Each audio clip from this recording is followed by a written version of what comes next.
Na hii jua itasuka saa ngapi chini? Akini kali. Maonyango. Kuja hapa. Unakimbia unaenda wapi?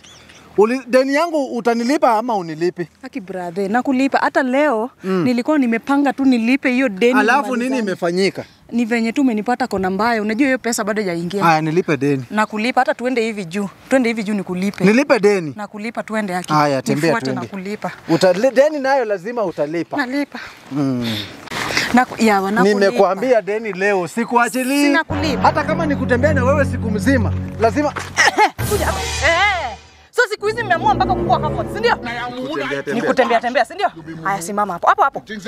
Usionge hapo hapo. Tulia brother, relax. Sawa. I got you covered. You are mine so. Tulia hapo.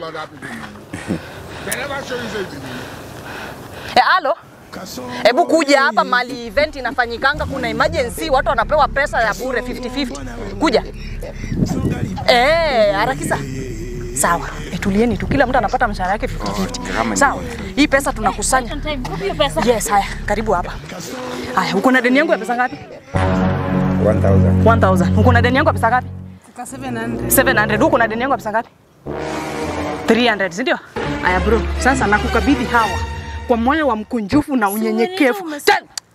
Kwa moyo wa unyenyekevu na usio sumbufu. Hawa utawadai hiyo pesa 1500. Si 1500 deni yako. Uko na deni yangu 1500. Sasa unaniforward kwa nini? Na kuforward kwa hawa kwa sababu huyu wako na 300, huyu wako na 700, hiyo ni 1000, hii yako na 1000, so ni 200, 2000. Wacha kupe hiyo 2000. Kwa nini si wao wewe udawadai? Wewe madam, suni toka hapa. Nitakupiga mabare. Nimeshakupatia mpaka wateja wako na deni yangu, nimekupea mpaka profit ya 500.